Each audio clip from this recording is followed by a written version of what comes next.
Hello, everybody. Welcome into another edition of From the Rough, America's favorite PGA golf podcast, starring me. I am IndyCar Tim. You see on the screen, if you are watching live on Facebook, YouTube, or Twitter, the magical and mystical Mr. Chris Bussell from the Highlands Performance Golf Center. Chris, how are you?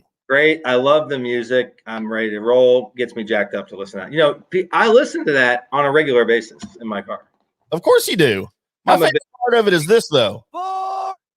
Well, I don't know about that. I don't have any past experience of saying that word, but others have. We haven't played golf together, so yeah. As soon as I know, isn't that funny? We haven't done it yet. I've got 3 or 4 of these per hole. 4. Not a pretty sight. You will notice absent from the broadcast tonight, Mr. John Gerber. He's handling up on actually some podcast business tonight. Yes, we were happy to let him go take care of all that good stuff. But you notice the ticker, the view ticker is already going. Somebody just commented that they're happy they tuned in just because he wasn't on. They love the Gerb free broadcasts. They think those are the best, but that's right. We have to disagree. But well, you know what? We've got his picks though for the Wells Fargo Championship. We're going to get into a little bit later in the show. Got a funny story from the Masters. I know it's a little bit late, but this is the first show we're doing after the Masters, so we're going to get to that story. The first, Bus, we need to talk about the Valspar Championship this past weekend. Yes. We had a first-time winner. First, well, I was going to say, we got a taste of maybe the next up-and-coming star or the next young gun. Like, you know, there was that batch of Fowler, Justin Thomas, those guys, and now Sam Burns, he might be the next wave of that. You know, the Johnny Vegases and the Tony Finauls. Right, right. That was good. I'm convincing 3-shot victory, too, for him. So man, I watched the weekend. I didn't watch rounds 1 and 2, but I watched Saturday and Sunday. And, you know, Sunday, he and Keegan Bradley were paired together. And, man, Keegan Bradley just had nothing for him on Sunday. Nothing. Yeah, and Keegan's solid, too. I mean, that's a guy who's been on the – you know, he's been there for 15 years, maybe 10, at least 10 years. Yeah, yeah. And he's pretty solid, and he's in the winner's circle. But, yeah, he had nothing to bring. So, Burns got a 68, 67, 63, and 69. To win the tournament, as you mentioned, by 3 over Bradley, minus 17. Well, he was 17 under. Bradley was 14. And I couldn't believe it was that close because Bradley, like I said, he couldn't get out of his own way on Sunday. He really had nothing for Burns. But that moves Burns into the top 50 in the world and the 14th in the FedEx Cup. Yeah, it's huge. And a Ryder Cup nod, too. I mean, don't forget that every one of these wins for anybody the rest of the year. I mean, that's a case for a captain's pick if it's somebody like Sam, who's not on the radar. Right. But yeah, convincing because 3 shots. I mean, they're hard to win golf tournaments, but to win by that's a big margin, even though it doesn't sound like it. And to have 4 sub-60 rounds. I mean, we have to maybe look to see if that's been done. There's only a hand that hasn't been done all the time. I mean, especially based on how old he is. So you said 4 sub-60 rounds. That would be a feat, but of course 70 rounds. Sorry, yeah. Put that in. I'll throw myself under the bus. You're going under the bus. That's right. So other players who had a notable weekend. My new personal favorite golfer, Mr. Max Homa, who we'll talk about in a little bit on the Wells Fargo, looked like he was going to be a contender going into the final round. He was just 1 stroke back of the leaders. Let's see. Abraham Answer also looked like he was in contention, but they really had nothing. Justin Thomas was up there, shot a 7 under. He tied for 13th.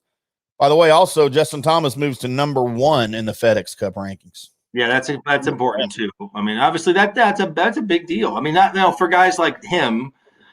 I mean, it's still a big payday at the end of the year. I mean, that's a big. I mean, you know, maybe a guy like that makes that kind of money. Maybe he would rather have the world number 1 ranking than the FedEx Cup ranking. But still, I mean, the money. I mean, the world number 1 doesn't get you what the FedEx Cup money gets you.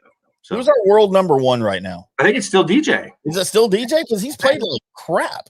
I know, but I think it is. I mean, I don't know what necessarily changed. I felt like in the past it shifted. It moved a lot. Like it was harder to stay number 1 for. I mean, and it's funny that we're looking into it now because with Tiger we never had to worry because for 10 straight years it was always him and it didn't matter what.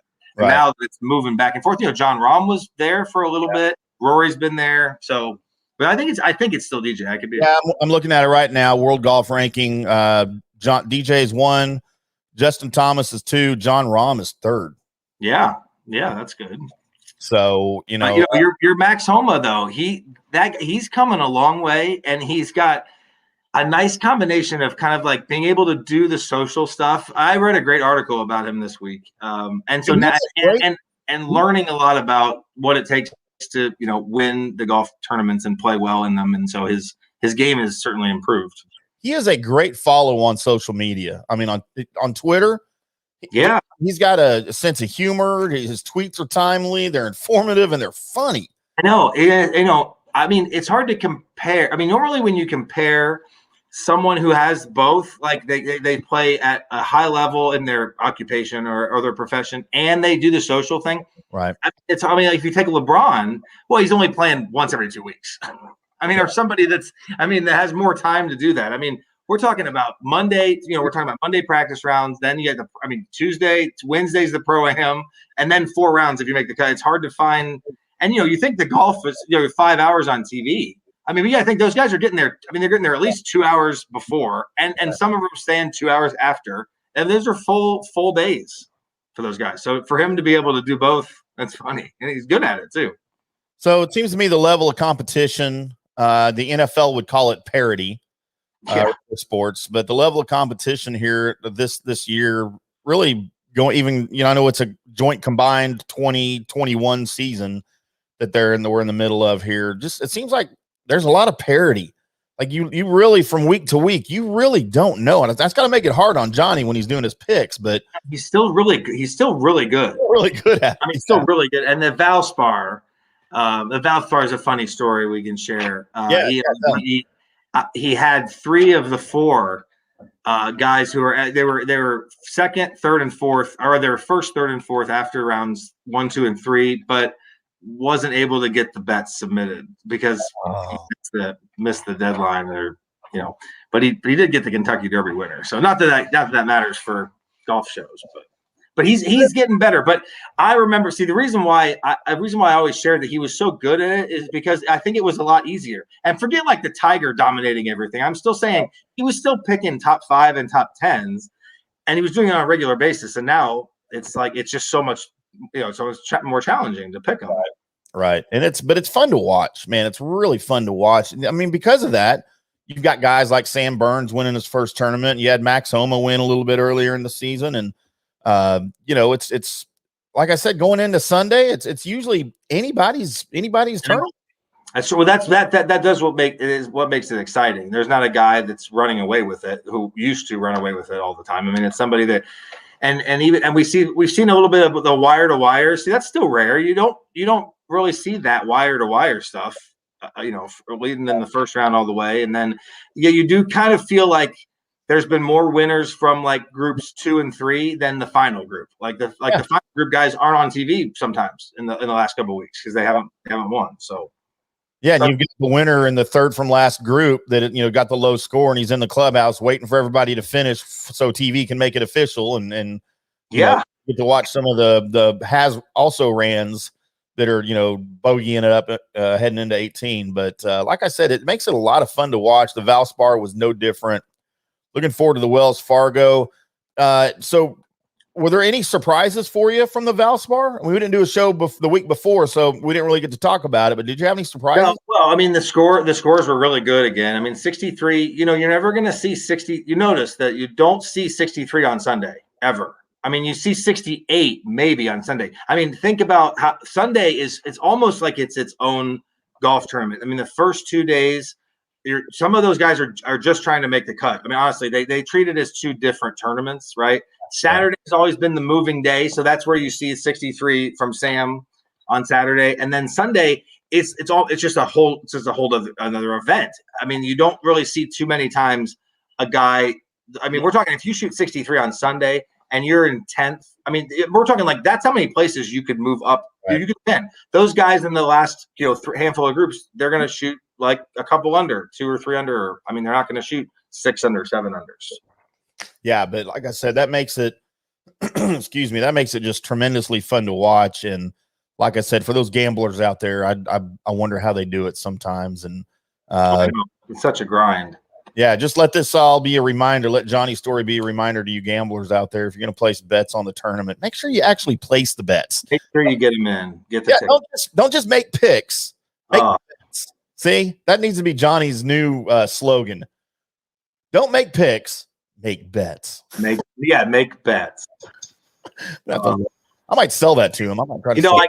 I got shift. I mean, with Valspar, I was kind of torn. I started to watch the senior event because Brian Daly was in the lead, or he was tied for the lead coming down the stretch. Your boy on 18. Did you see what happened to him on 18? I didn't. I saw the scoring, but I never did switch it over.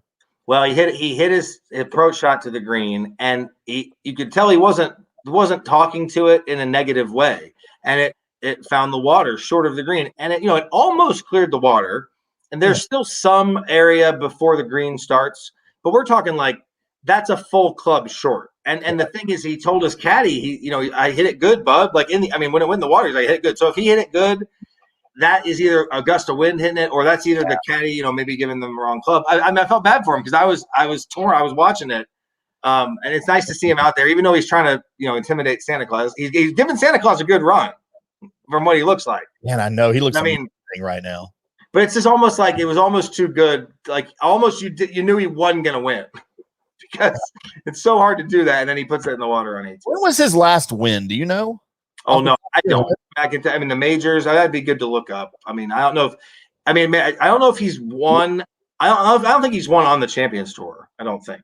So it had to be a PGA event. So his last PGA Tour victory came in San Diego in 2004. Yeah. So he must not have won yet on the I still call it the Seniors Tour because that's what it is. Champions. Yes, I don't think he has. Not everybody that plays on the Senior Tour is a champion, okay? That's true. You're right. That's a good point. I mean, where they came up with that name. I mean, senior. Why does senior sound old? Yeah, I feel like it's not. It's 50. It's 50 on the PGA Tour. I mean, that's the line where you can be eligible to play on the Champions Tour. Right. So, not to say you still can't play. I mean, look at Phil. Sure.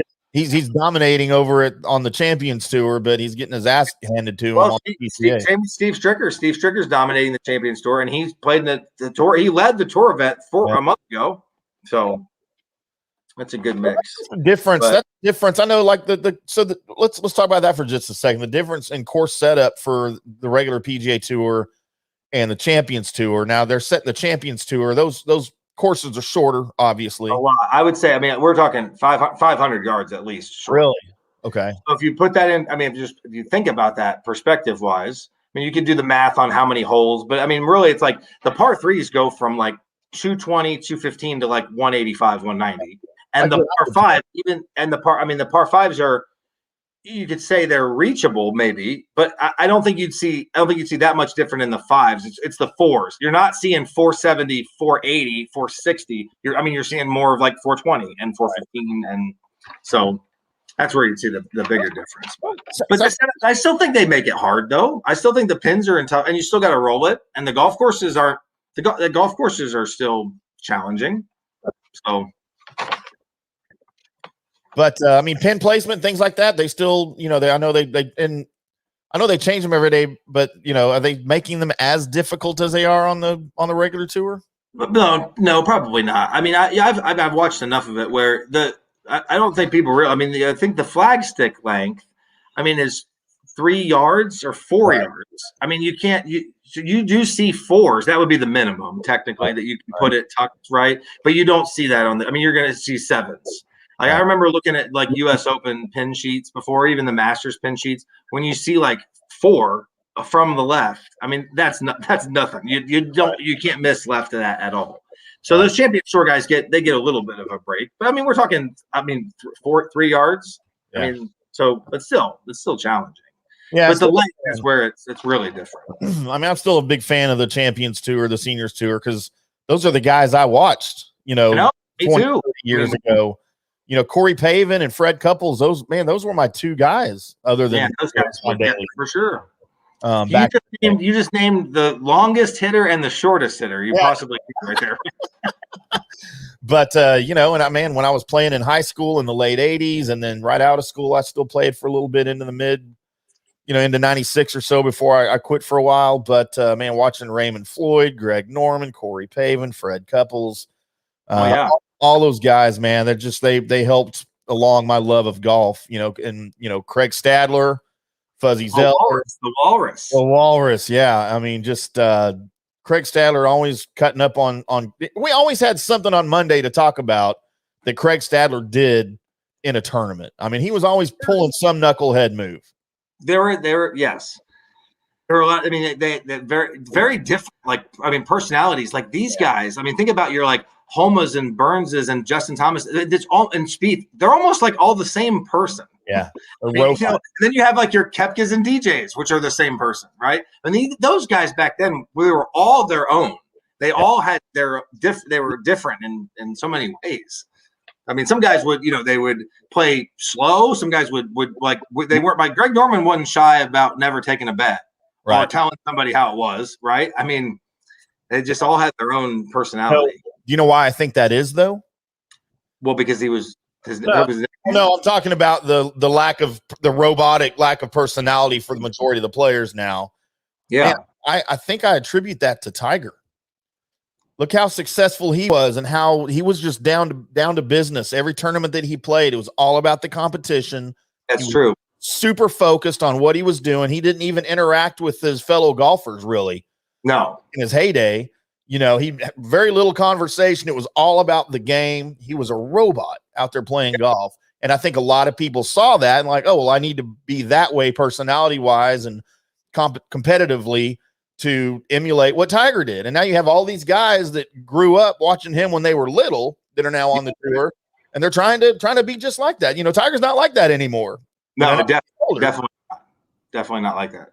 He's having way more fun on the tour. I mean, he's not winning as much, but he's having way more fun. Even, everybody has commented on that. The Tiger documentary, they commented on that since he's come back, in 2017, 2018, everyone says he's much more of a cut up. He's much more personable, way more charismatic on the field, on the court. Just, he's out to talk to everybody. So yeah, that's just a theory I had about why everybody acts that way now. Oh.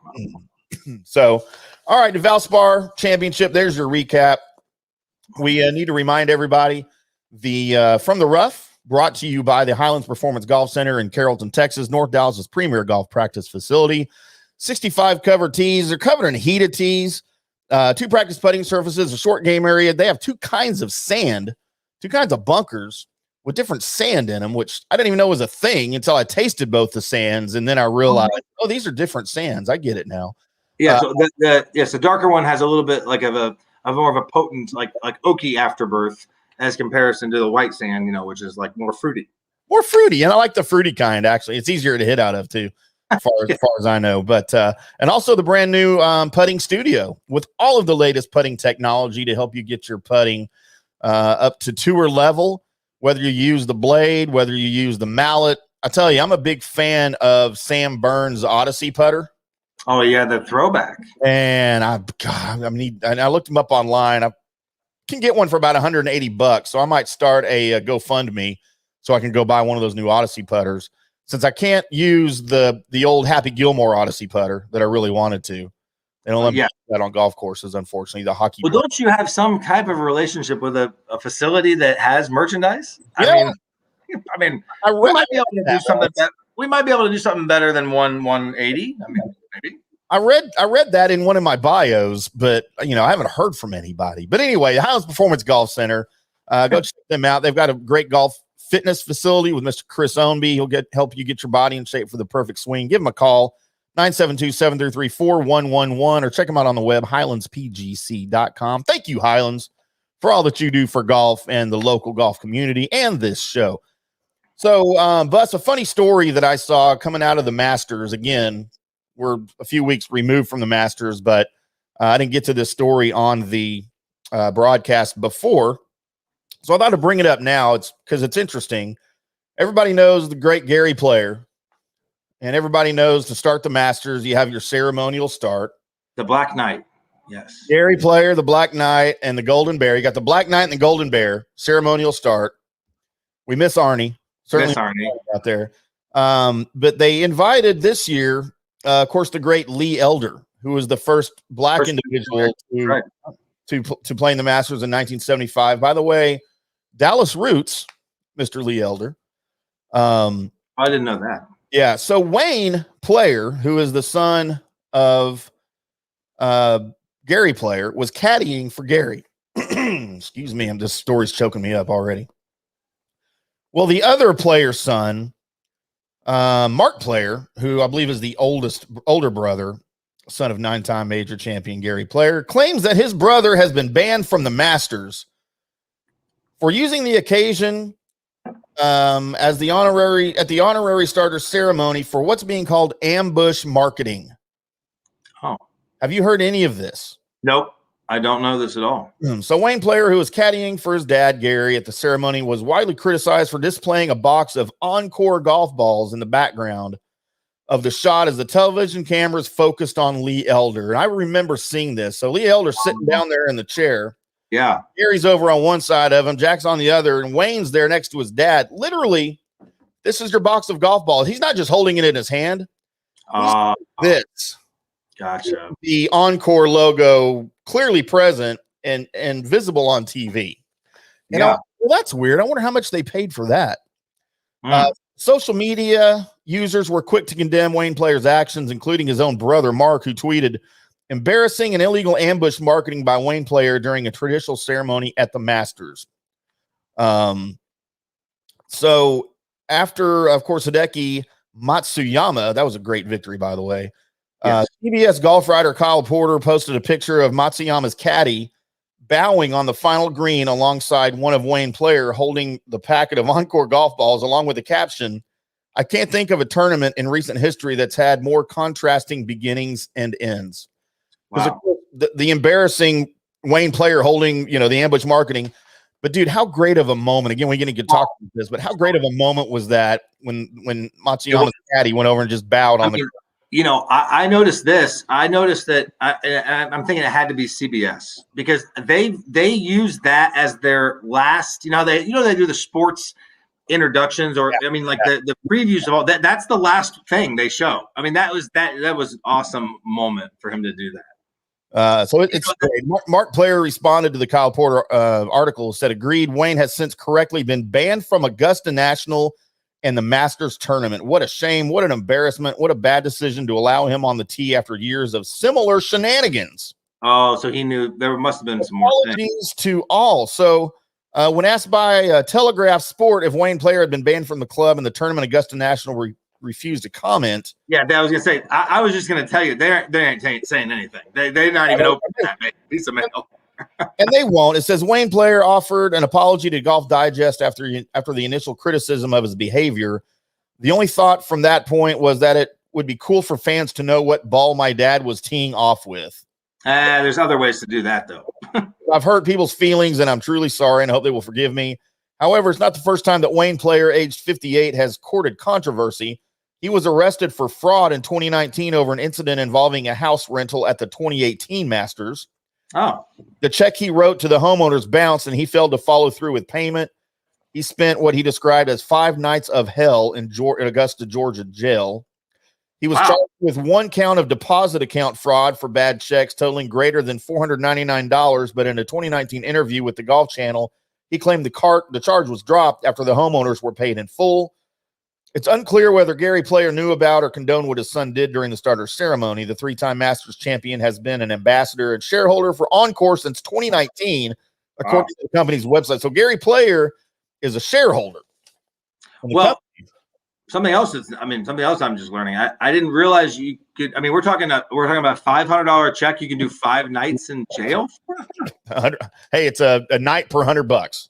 It's sad that that's not the only thing that I heard, but that was the thing that stuck with me after I heard that. That's kind of surprising. So, of course, Encore quoted that we did not ask or instruct Mr. Player to have our ball sleeve visible during the ceremony and are sorry if his actions caused any offense or was a distraction from the wonderful recognition paid to Mr. Lee Elder. And of course, and that was a great moment, man, having him out there as a start. He's had some health problems lately, and he's, again, he's 86, but Well, one thing about Augusta that they do it differently than everybody else. That there's no trucks, there's no tour vendors there, there's nothing. I mean, there's no other signage on the golf course than that you would normally see.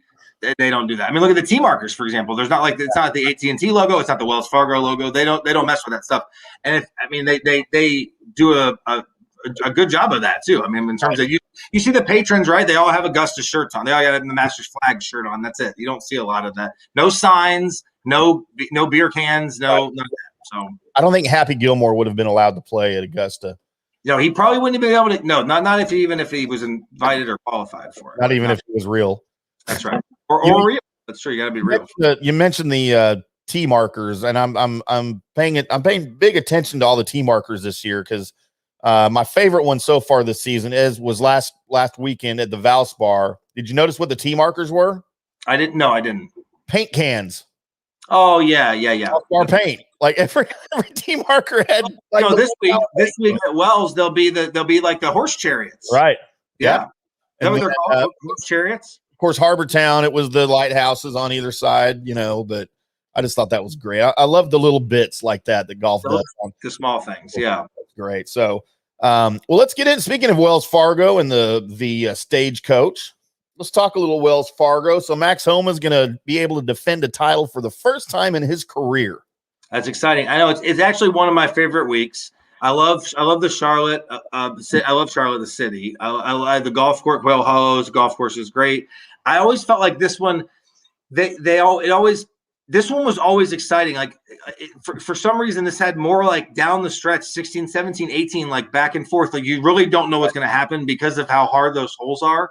That it can change, and it has changed. Who wins and finishes second, third, and fourth several years. So it's just fun. I always kind of felt like it was always in May. Like in Ohio, golf doesn't really even start till May, unfortunately, because there could still be snow on the ground in April. So I always felt like in Charlotte, it's green as it can be, and it was one of the. And you knew the Memorial was coming up. But it was kind of like the first even though the Masters is the first tournament for golf, I always felt like this one was more maybe for the Northerners. This was kind of like the first one. So yeah, and I'm excited about it.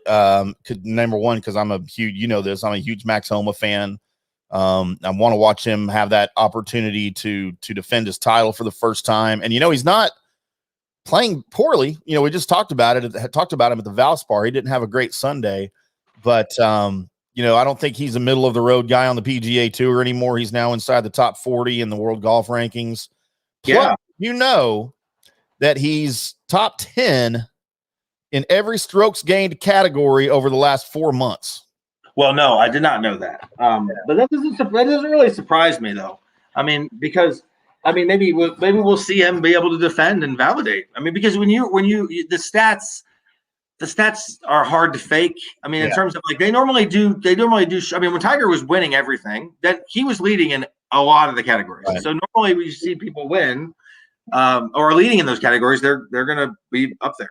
So absolutely. And of course, I think we talked about this during our Valspar conversation. I certainly think that Max Homa could be in the middle of U.S. Ryder Cup conversation. Yes, absolutely. Like I said, anybody who you get in by points, obviously, but anybody who wins, that they're going to be that captain's pick or picks, that they're going to make that argument for that because it moves to win. It moves you so high up in the FedEx Cup points that you could have missed cuts after missed cuts, but then you get a win and you catapult 20 spots.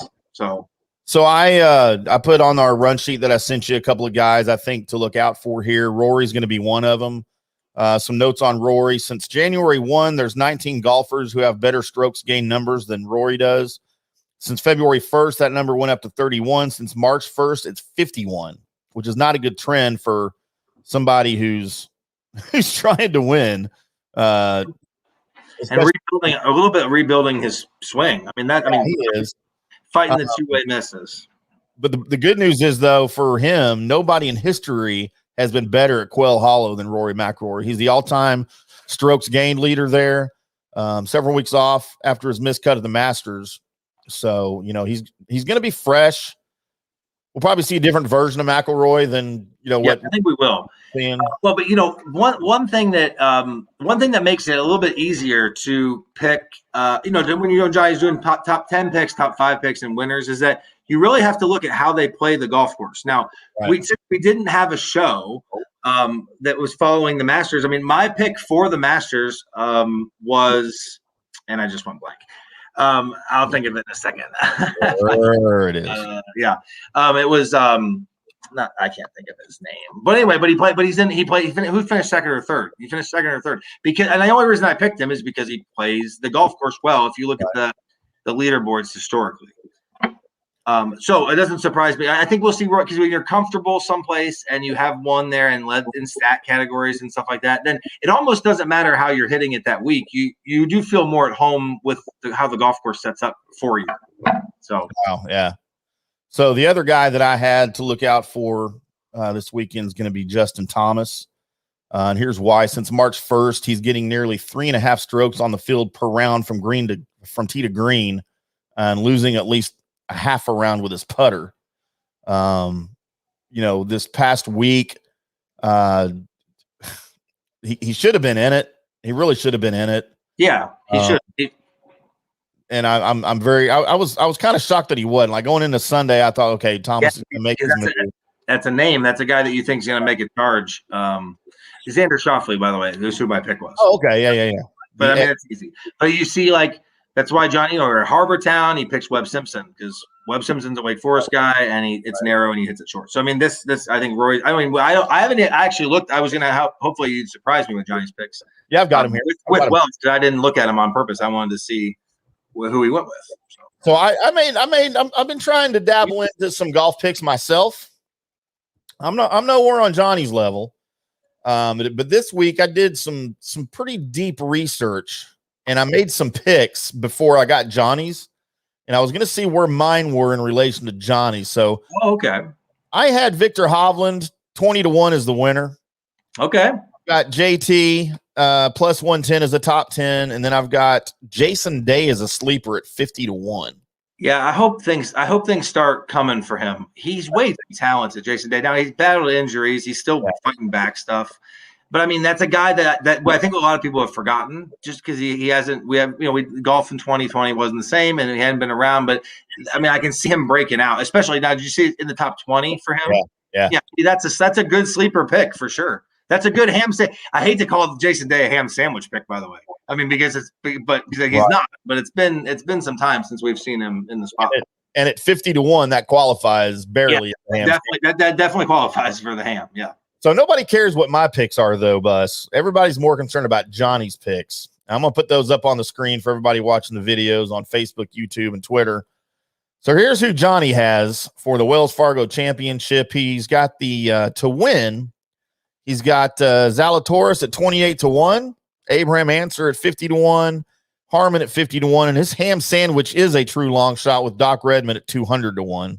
Yeah, wow. I'd be interested in how he got to that. I mean, there are going to be several guys at 200 or worse up to 1, but I would like to know how he got to Doc there. He's got a couple of options at top 10 to finish in the top 10. Again, he's got Zalatoris at plus 280. If you don't pick him to win, I guess. Sung JM at plus 400 in the top 10. And I like his pick of Harold Varner in the top 20 at plus 400, and then Doc Redman again at plus 650 in the top 20. Yeah, I have way more confidence in Varner's than I do Doc. But to me, that top 20 almost seems like a lock, for Varner. But you're right. It does almost seem like that. Yeah, I'm interested in that Will Zalatoris. I mean, that's very interesting to me. I feel like,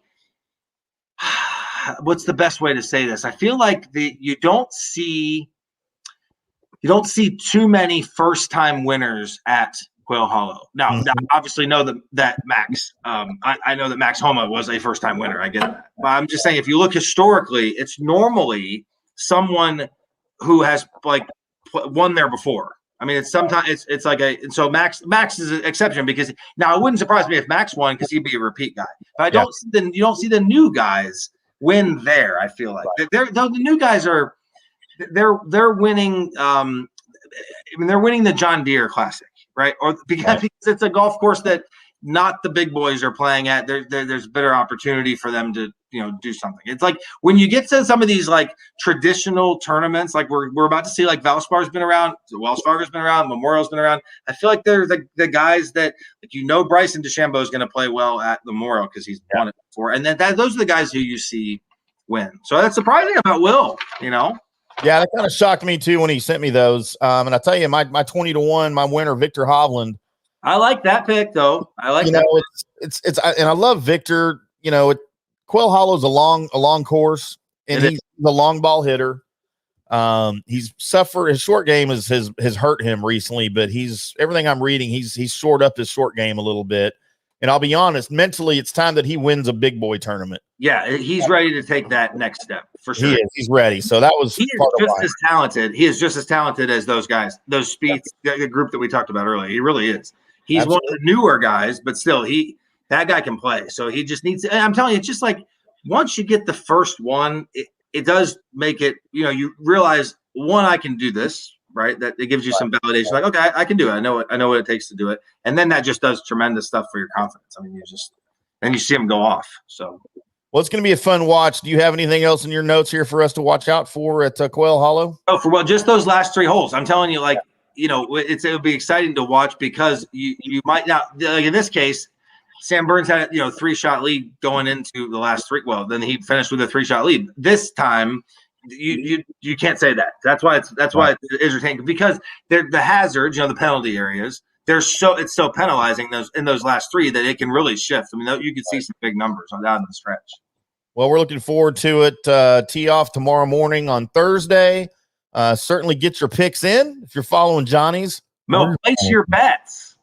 Place your bets. Make your bets. That's don't make picks. Make bets. Make bets. I already forgot my own slogan that I'm going to try to sell to Johnny. That's right. But to get that in tonight, and I guess that's going to wrap things up for us. We do not have a getting out of the rough because Johnny usually handles that and is not here. But we'll be back with that next week, and we should be pretty much back on schedule, I think, right, for a weekly show here? I think so. I think it would be fun next week. We talked about it a little bit, and we didn't know if we ran out of time, which is fine. But next week, I really think we should start. We'll know a little bit more about the Super League stuff. Because that's gonna. It's just now starting to create some controversy. I mean, they're starting to interview the players and asking them about it. So, I mean, maybe next week it's perfect time to get into that because we'll know more. We did some research. We know about it. But I'd be interested to see what the other players are saying about it. So that'll be. I saw, we talked about it before the show. That I saw it on the Golf Channel today, and it's literally the first time I've ever heard of it. But they interviewed some big name guys. I remember specifically Rory they interviewed, and Rory was like, no, I'm out. I'm not even remotely interested. I don't care. The PGA is my home. They've given me everything, and I'm loyal to the PGA. I can't do it in a cool accent like he does. And then on the other side of the fence, they interviewed John Rahm, who was like, yeah, I'd be willing to listen and give it a shot and see what they have to offer. And Victor Hovland said the same thing. He's like, oh, we'll look into that. And sure, like, well, if it's something to listen to, you're going to listen to it. So I think that, I mean, we can't start it now because we're going to get too deep in it. So for next week, it'll be perfect because we'll get the opportunities for other comments from guys because we'll see what the Dustin Johnson say. I mean, remember, it's only going to be like the top 10% guys. So it's only like the big time guys. So we'll see how they react to it. Yeah, so next week we'll get into the Super League golf and everything that may have to offer and who's interested that's on the tour, who's not interested, who's saying no, who's saying maybe. We'll be happy to talk to everybody about that. Hey, make sure you follow us on social media at From the Rough PGA. I am at IndyCar Tim. He is at The Real C Bus with 1 S. It's funny. So when I'm doing a show with you, I say The Real C Bus with 1 S. When I have Colby on, it's Colby Sapp with 2 P's. I got to make sure I got my P's and S's all in order here when I'm talking with you. Ham with 2 M's. It's ham with, but that's not in any of my handles.